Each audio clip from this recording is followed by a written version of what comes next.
Shalom, shalom, everybody. It's your brother Yaakov, Woodrow, James, whichever one's easier for you.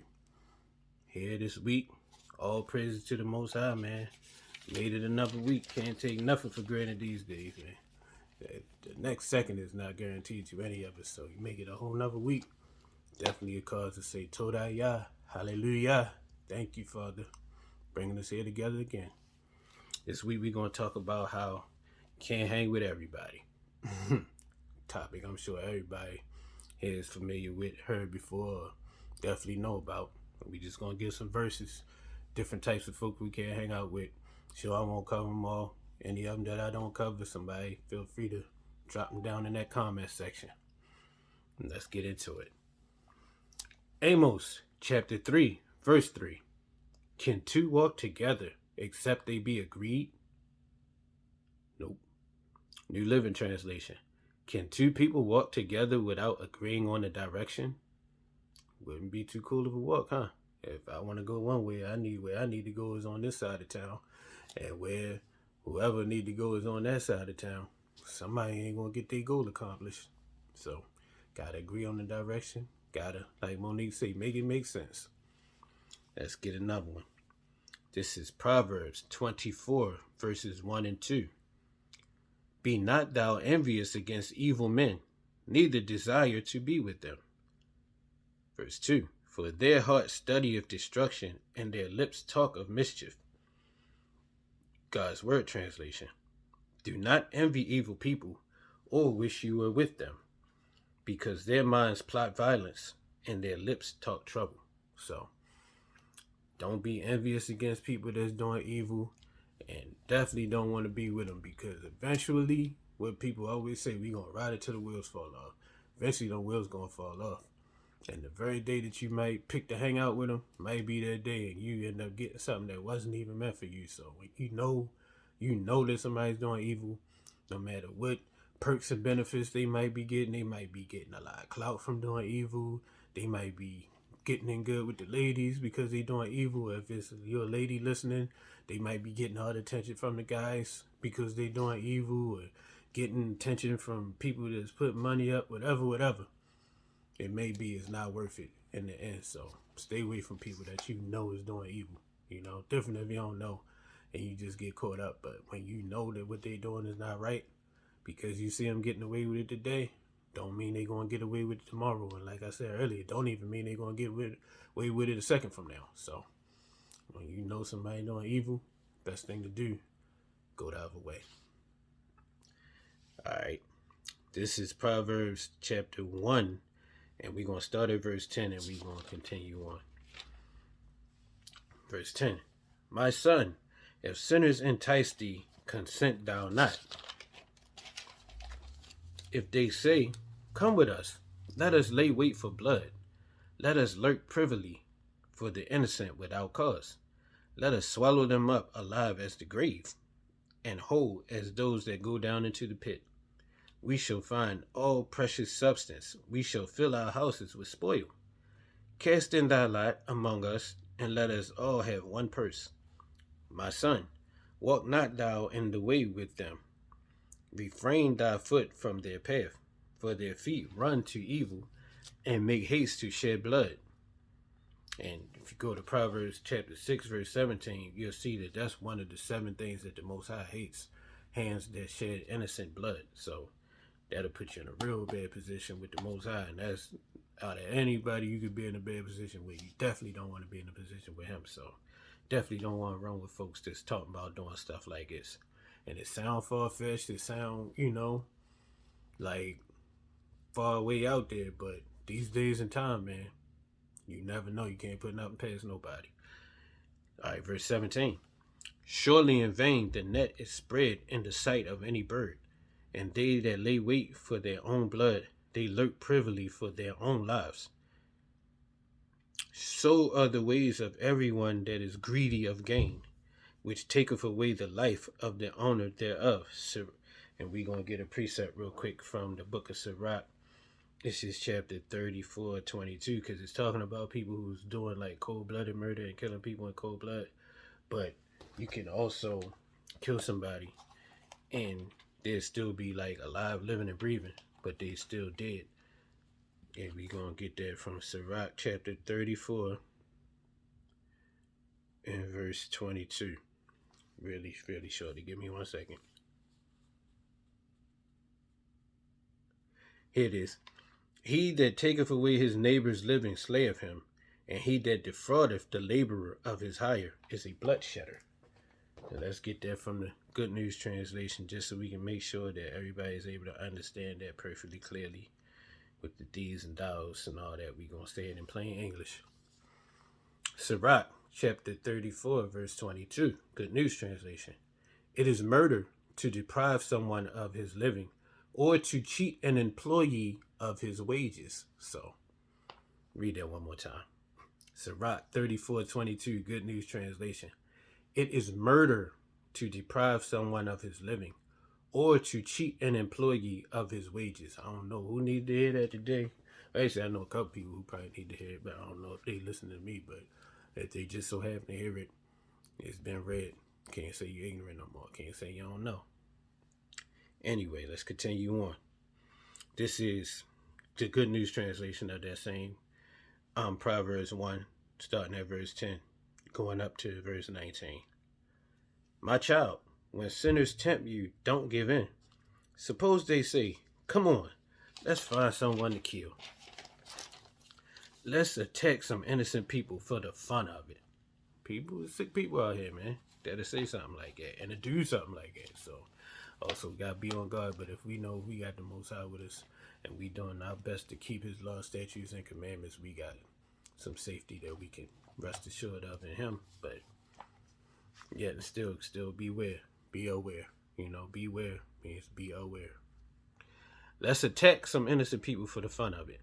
They may be alive and well when we find them, but they'll be dead when we through with them. We'll find all kinds of riches and fill our houses with loot. Give me the loot, give me the loot. Remember that? Come and join us, and we'll all share what we steal. Now, would you trust somebody like that if they doing this to these random people? That how you know you could trust them?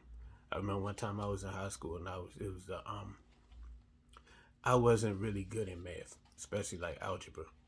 So I would get frustrated and I would do like my teacher. I knew that my teacher hated for me to read my wrestling magazines. So I would purposely pull out a wrestling magazine.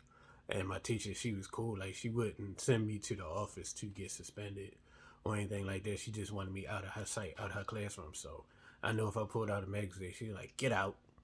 And so I would just pull the magazine out when I would get frustrated, couldn't take no more class. And so one day she was like, get out. I was like, all right. So I ran into this group of people in the hallway.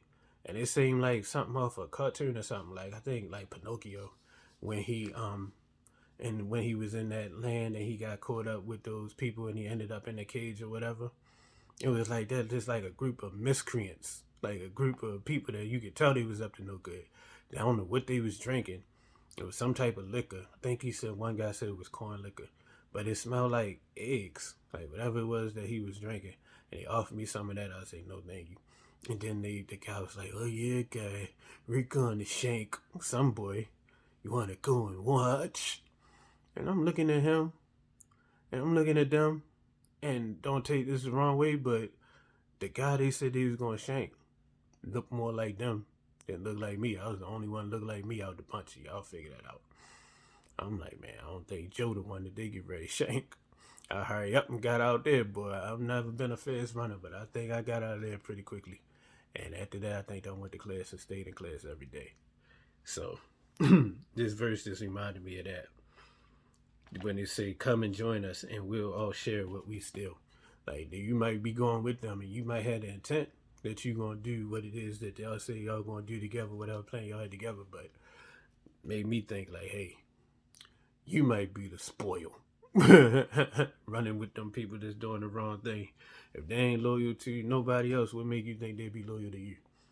Just like that popular meme to say, if they talk to you about other people, they will talk to other people about you. So if they telling you they get ready to do something to these people, how you know they ain't get ready to do something to you for real? What the song used to say back in the day, be smart, don't start. It's a little commercial that used to come on here where I'm from in Baltimore. Verse 15. My child, don't go with people like that. Stay away from them. They can't wait to do something bad. They are always ready to kill. It does no good to spread a net when the bird you want to catch is watching. But people like that are setting a trap for themselves, a trap in which they will die. I love this verse right here. Robbery always claims the life of the robber, and this is what happens to anyone who lives by violence. Like it say later on in the book, he who lives by the sword will die by the sword. And it might not be today, might not be tomorrow, but these days stuff happening so quick, sometimes that it might be a second from now. So either way, just rest assured it's going to happen. Let's go to Sirach, Ecclesiasticus. So that's another group of people that's doing evil, plotting to do evil. Stay away from them. This is Sirach, Ecclesiasticus chapter 8, verse 15. Travel not by the way with a bold fellow, lest he become grievous unto thee. For he will do according to his own will, and thou shalt perish with him through his folly. Good News Translation. You should not travel with anyone who is reckless. That's what was meant by bold. It will cause you nothing but trouble. He will do any foolish thing he pleases, and you will die with him. So you with somebody just reckless, don't care about nothing, doing anything. Might be fun for a minute. Might get some laughs, might get some giggles, might do some wild stuff to get your adrenaline rushing, but at the end of the day, he might die and you might not. How many times did y'all see them drunk driving incident where the driver was the one that was drunk and he lived, but all the passengers got ejected through the windows and all type of injuries and died and stuff like that. So the person doing it might, what they say, the good Lord, I don't think that's a scripture, but what they say, the good Lord watch over babies and fools. So that fool driving, that bold, reckless person driving, might be the one that live, and you be the one that get ejected from out the car. And even if you don't pass away, you might be jammed up for the rest of your life, something that could have been avoided. So just don't hang out with reckless people. That's another group of people not to hang out with. And this is a precept for what we was reading earlier too about the people that's greedy again. Just to backtrack on that, this is a popular one everybody knows. For the love of money is the root of all evil, which while some have coveted after, they have erred from the faith, and have pierced themselves through with many sorrows.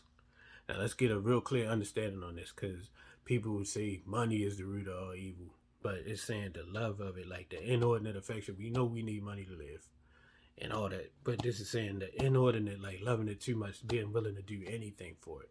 So let's go to the Amplified Bible to get a more clear breakdown.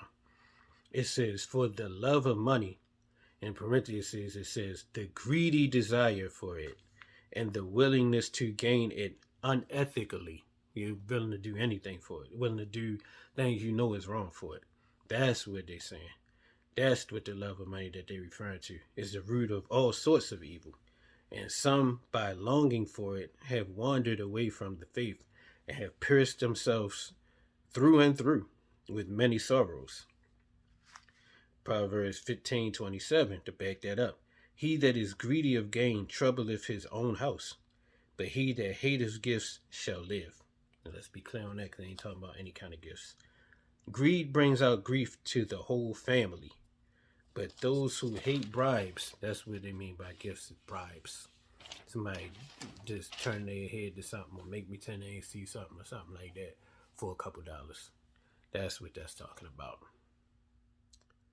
And let's give the disclaimer anytime we talk about money, because I don't never want nobody to be like, oh, he's a hater.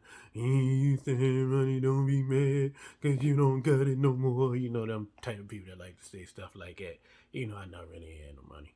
I had maybe an illusion, enough to, as my pop used to say, to fool somebody. Make you think I had a couple dollars, but nah, not real money. But anyways, let's get this disclaimer. This is Sirach or Ecclesiasticus chapter 13 verse 24. There is nothing wrong with being rich if you haven't sinned to get that way. And here go the flip side. But there is nothing sinful about being poor either. Only the ungodly think so. And be the people that's greedy for gain, that think it's a sin to be poor, you know. Some scriptures say even when you poor, you even closer to the Most High because you can't do nothing for yourself. So he had to do it for you. So that's that on that for right now. Before I get off on a tangent and we won't finish this talk. This is Proverbs chapter 9, verse 6. Forsake the foolish and live, and go in the way of understanding. Good News Translation. Leave the company of ignorant people and live. Follow the way of knowledge. So don't hang around a whole bunch of simple people, man. Just doing simple stuff, stupid stuff. This is Proverbs 13 and 20. He that walketh with wise men shall be wise, but a companion of fools shall be destroyed. Once again, you gonna get it just because you with them. Amplified Bible. He who walks as a companion with wise men, walk with wise people, shall be wise. You're going to be wise as a result. They're going to drop all types of gems and nuggets and stuff on you just for being around them. You're going to just soak up some knowledge just for being in their company. But the companion of conceited, dull-witted fools are fools themselves and will experience harm. See what conceited means. And I didn't even know that was in there. Conceited, adjective, excessively proud of oneself, vain, stuck up. I mean, you're a fool to be like that because, you know, you ain't better than nobody. Trust and believe. I'm reading what the words say. This is Sirach chapter 22, verse 13. To go along with that, we still staying on the same type of people, foolish people, that we should do our best to separate ourselves from. Talk not much with a fool, and go not to him that hath no understanding. Beware of him, lest thou have trouble, and thou shalt neither be defiled with his fooleries. Depart from him, and thou shalt find rest, and never be disquieted with madness. Good News Translation. Don't visit stupid people or spend a lot of time talking with them. Avoid them, and they can't contaminate you. So contaminate made me think of like a cold or a flu or something like that, or some type of disease. So like I said earlier, when you hang with the wise people, that wisdom just gonna spill over onto you. And when you hang out with foolish people, that foolishness gonna spill over onto you, and you gonna get simpler and simpler in your ways of thinking. So stick with the wise folks. Leave them foolish people alone. Let them have that. It says, and you can live in peace without being worn down by their foolishness. And it is draining. Like, I literally will find myself like falling asleep when I'm around somebody that ain't talking about nothing. And they talking about foolishness. Like when I can't leave physically, and I'm just getting real sleepy and just dozing off on them. And it's not a rudeness, it's just the way my body react to it when I hear foolishness being said. This is Sirach chapter 27, verse 12. If thou be among the indiscreet, observe the time, but be continually among men of understanding. Good News Translation. When you find yourself with stupid people, look for some excuse to leave. But when you are with serious-minded people, stay as long as you can. Verse 13. The stories that foolish people tell are offensive, and they make jokes about the worst kinds of sin. When such people curse, it is enough to make your hair stand on end. And when they start arguing amongst themselves, all you could do is stop up your ears. Or like I said, make yourself go to sleep. Just fall asleep. Because if you like me, I don't drive. So, gotta either wait for somebody to take you home or hit up a good old Uber or Lyft or something like that. Get out of there, man. That's the best bet. Get out of there. This is Sirach chapter 13. Well, so that's that on that. That's about hanging out with foolish people or simple-minded people. Do your best to stay your distance. And if you do get caught up, it's like I say, look for an excuse to leave. Find a reason to get up out of there, man. It ain't gonna do you no good. It's gonna dumb you down just because you're around. This is bars. This is not really though, but yeah, really get away though. This is Sirach chapter 13 and 1. This is another type of person. Going back to what we said earlier though, conceited. He that toucheth pitch shall be defiled therewith, and he that hath fellowship with a proud man shall be like unto him. Good News Translation. If you touch tar, it will stick to you. And if you keep company with arrogant people, you will come to be just like them. And that's true. Cause I never been no person to look at myself no kind of way or think I was better than anybody or look down on anybody. But I did used to keep company with some folks who were like that. And then certain times I'd be walking around and somebody would say something to me, and then the answer that come out of my mouth will surprise me. Like, hold up, you not like that. You wasn't raised like that. Where you get that from? I do have these conversations with myself where I check myself sometimes. And really it would be when I just got finished hanging around proud people, arrogant people. So that's something else that can be contagious, just like stupidity and foolishness. Well, according to that last scripture we read, that is a form of stupidity and foolishness. So stay away from the arrogant also. This is Sirach Ecclesiasticus 19:2. Fellas, y'all might not like this one, but it's real. Wine and women will make men of understanding to fall away, and he that cleaveth to harlots will become impudent. Not impotent, but impudent. Let's go into Good News Translation and we'll explain all that. Wine and women will make sensible men do foolish things. You don't notice how some guys be real cool and calm and collective, but as soon as a pretty female come into the room, they just lose their mind. They just do stupid stuff, or they just instantly become a comedian and want to be heard and seen. It could be a person that's super quiet, but when a bad female walk in the room, and I mean bad as far as in good looking, come into the room, well, sometimes they don't even gotta look good. Sometimes just the fact this is female coming into the room, they just lose all these senses. Like they just turn into a whole nother person. With Too Short say, I never thought that side of you could be provoked. That's how you look at some guys, man, when women walk into the room. And then don't let alcohol be in the play. Just like I said, wine and women will make sensible men do foolish things. That ain't nothing but the truth right there. Y'all ladies, y'all powerful. And please don't abuse y'all power. Please make the right usage of it. Because some ladies be definitely abusing that power. They say something out of pocket to somebody, and then when the person responds, oh, I'm going to get my brother to do this to you. I'm going to get my boyfriend to do that to you. But you was the one that jumped out there first. But that ain't what we here to talk about here. So let's get back into these verses. But it's something to think about. There's little stuff I drop along the way, little seeds, for whoever they for. Anyway, wine and women will make sensible men do foolish things. A man who goes to prostitutes gets more and more careless. Stay away from them prostitutes, fellas. This is verse 3. And that carelessness will cost him his life. Worms will feed upon his decaying body. Take that how y'all want. It is silly to trust people too quickly. If you sin, you're hurting yourself.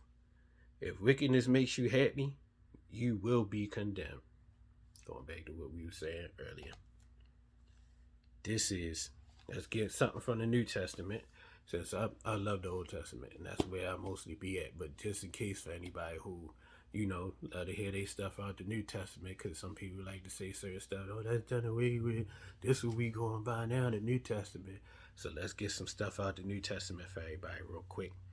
This is 1 Corinthians chapter 15. I'm here to say that the Old Testament is definitely still relevant.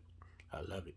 That's where most of my stuff that I read on a regular, my Psalms, my Proverbs, but then go to the Apocrypha and get my Sirach and my Wisdom of Solomon and stuff. But yeah, man, the Old Testament, don't be so quick to count out that Old Testament, man. There's some gems in there that could save your life. Trust and believe and trust. But let's get y'all something out the New Testament real quick, just in case anybody wanted to hear anything from it. Just to let everybody know that, you know what I'm saying, it's still in this one too, ain't nothing changed. BBD said, ain't nothing changed. This is 1 Corinthians chapter 15, verse 33. Be not deceived. Evil communications corrupt good manners. God's Word Translation. Don't let anyone deceive you. Associating with bad people will ruin decent people. I had somebody tell me that somebody who was close to some people that I used to be around, one of their parents said that they feel like them people corrupted me. Because I used to be way more of a sweet little innocent guy. But, I mean, that's their opinion. I don't know. I still think I'm pretty decent. I try my best to be. But this verse is still the truth. Don't let anyone deceive you. Associating with bad people will ruin decent people. I will say what did change me. Like that meme say, pain changes people. So if you don't want people to change, don't hurt them.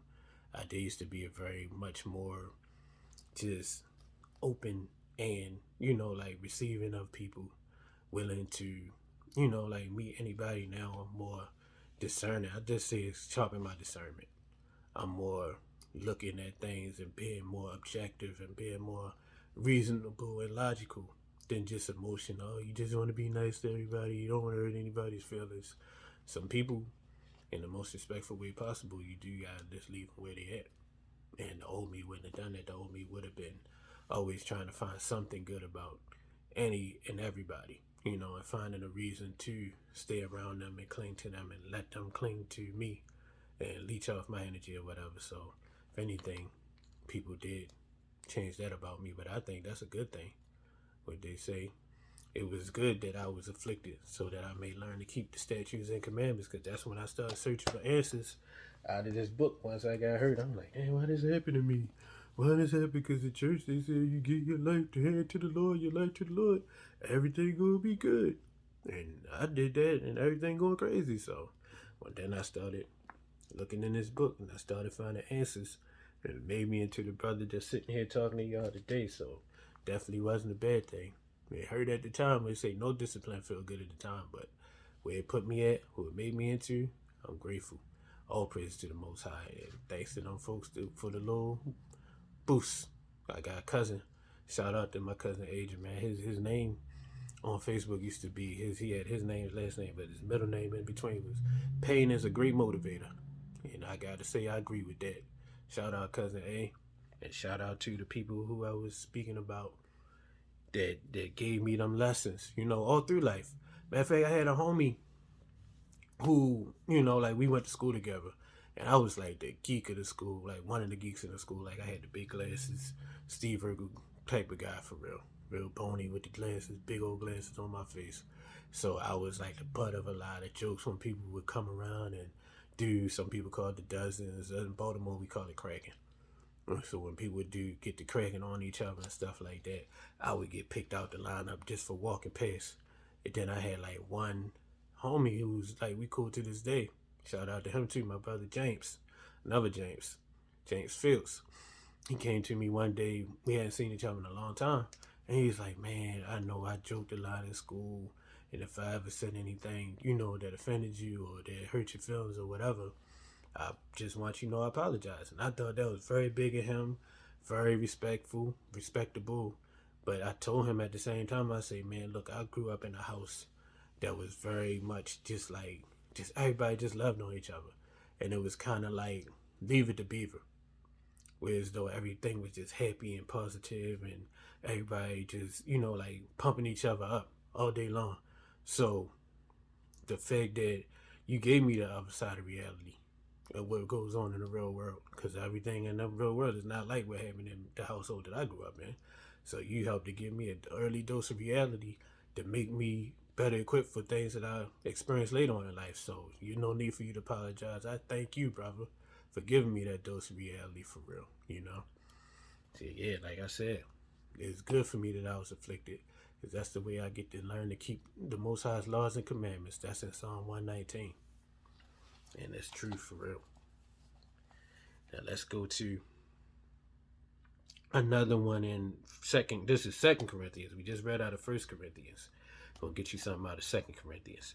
2 Corinthians 6:14. Be ye not unequally yoked together with unbelievers. For what fellowship have righteousness with unrighteousness? And what communion have light with darkness? New Living Translation.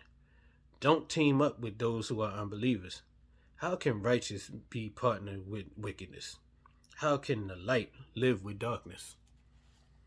It's going to cause real bad conditions for real when you try to do that. If you light and you try to commune with that darkness, It's going to cause real bad conditions, like in your body, your soul, like everything. It's going to be bad.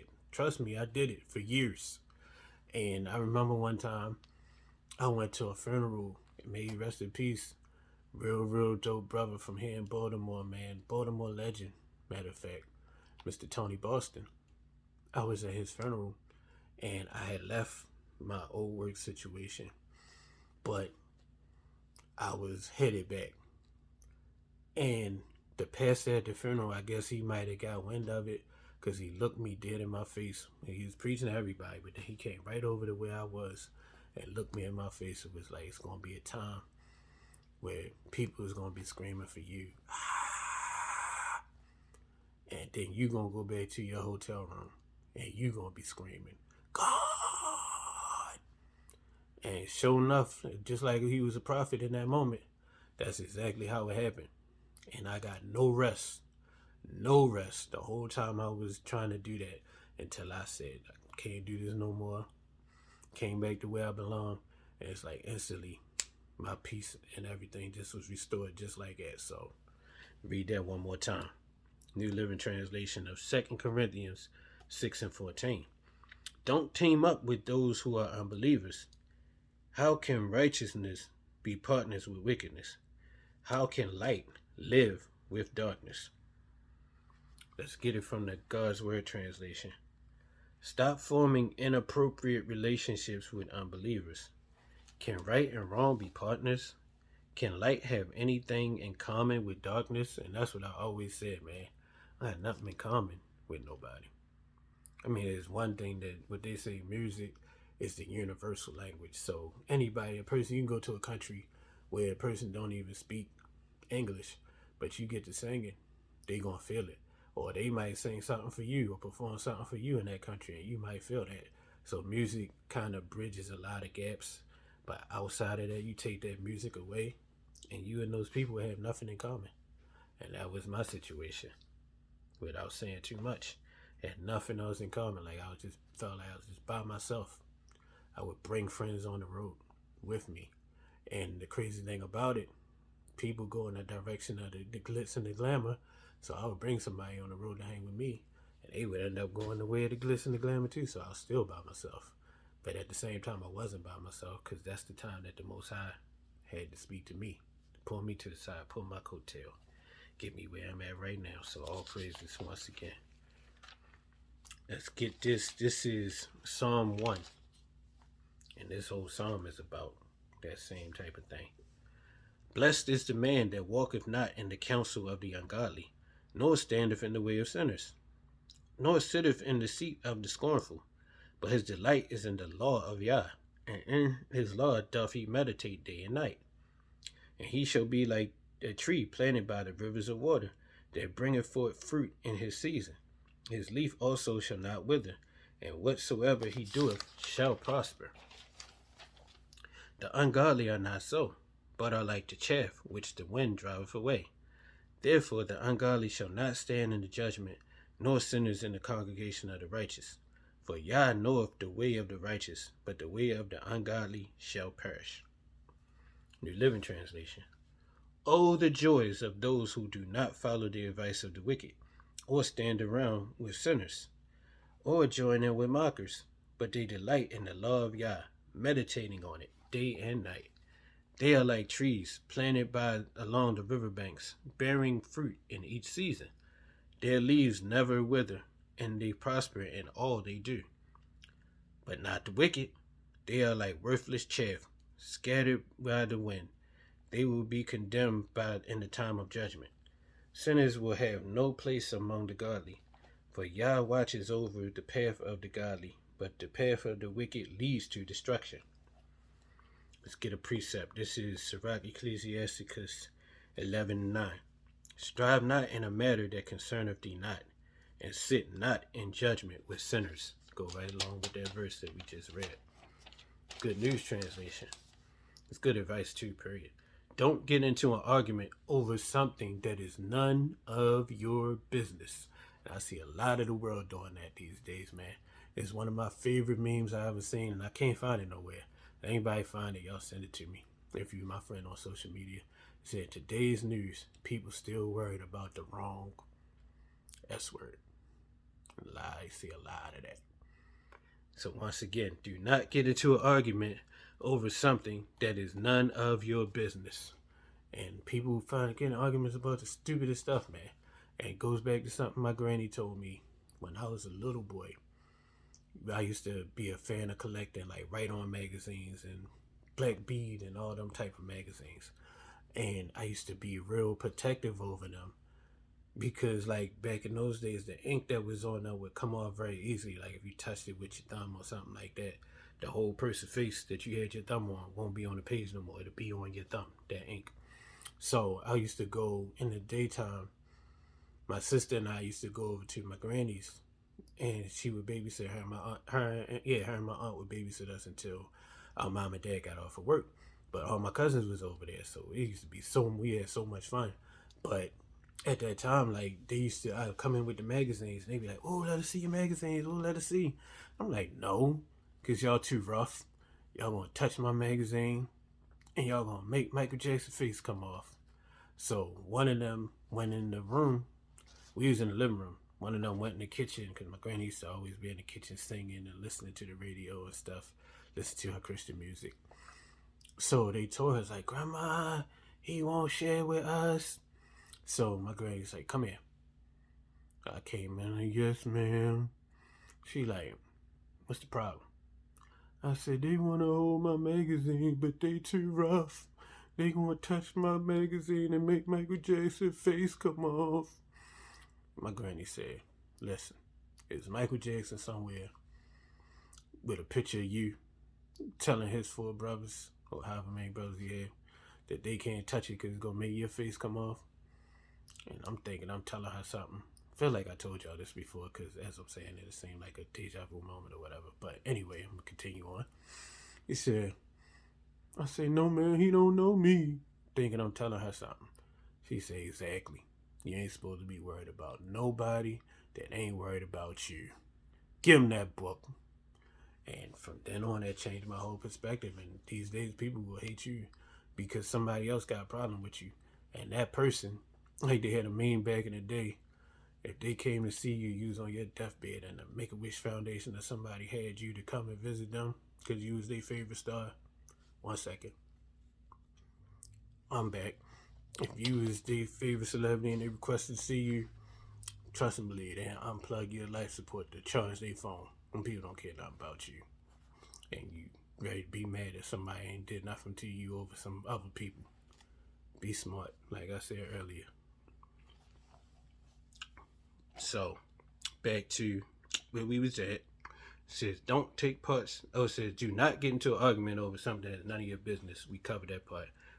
And don't take part in decisions that are being made by sinners. That's the rest of it. Another one from Sirach. Sirach Ecclesiasticus, and this is where fellas, once again, gotta be so careful. Sirach Ecclesiasticus chapter 9, verse 9. Sit not at all with another man's wife, nor sit down with her in thine arms, and spend not thy money with her at the wine, lest thy heart incline unto her, and so through thy desire thou fall into destruction. Let's get it from the Good News Translation. We're going to start at verse 1, chapter 9, verse 1. Don't be jealous of the wife you love. You will only be teaching her how to do you harm. Do not surrender your dignity to any woman. There's a little bit of red pill for y'all fellas out there. Keep away from other men's wives. In the Greek says immoral women. Or they will trap you. Don't keep company with female musicians. They will trick you. I never understood that verse, but I do got a soft spot for a female that can sing. So, makes sense. Don't look too intently at a virgin, or you may find yourself forced to pay a bride price. Don't be too thirsty. Don't just be sitting up. Ooh, googly eyes and ooh, and eye and hot eye and all the pictures and all that stuff. Come on, man. Have some dignity. Don't give yourself to prostitutes, we said that earlier, or you may lose everything you own. We're going to go to some verses about that in a second. So don't go about in the streets or wandering around the rundown parts of town. When you see a good looking woman, just say, look the other way. Good gracious. Don't let your mind dwell on the beauty of any woman who is not your wife. Many men have been led astray by a woman's beauty. It kindles passion as if it were fire. Don't sit down to eat with another man's wife or join her for a drink.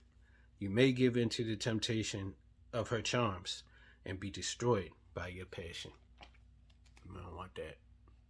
No, sir.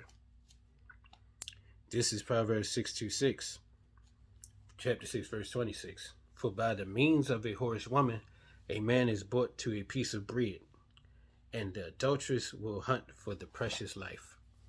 New Living Translation. For the prostitute will bring you to poverty. That's what it's meant by a loaf of bread. People be making jokes talking about, y'all asking for $40. It say right here, I only gotta give you a loaf of bread. That's not what it's saying. It was funny, but it's not what it's saying. It's saying that it'll bring you to poverty. Like that's all you'll have is enough for a loaf of bread. But sleeping with another man's wife will cost you your life. Good gracious. The Tanakh puts it this way. For on account of a harlot, a man is bought reduced to a loaf of bread, but the adulteress hunteth for the precious life. That'll cost you your life. Leave other people wives alone. That's the last group we're going to get into for now. Maybe we should come back and do a part 2 and find some more groups of people that the scriptures tell us to stay away from. But I think that's a good amount for right now. This is probably my longest video, one of my longest videos. I apologize because I'm a person with a short attention span, but watch it in bits and pieces or just put it on and listen to it while you clean up or something. But that's it. I'm going to say the Most High bless and keep y'all and me. And prayerfully we'll get back together again soon. Much love. Shalom.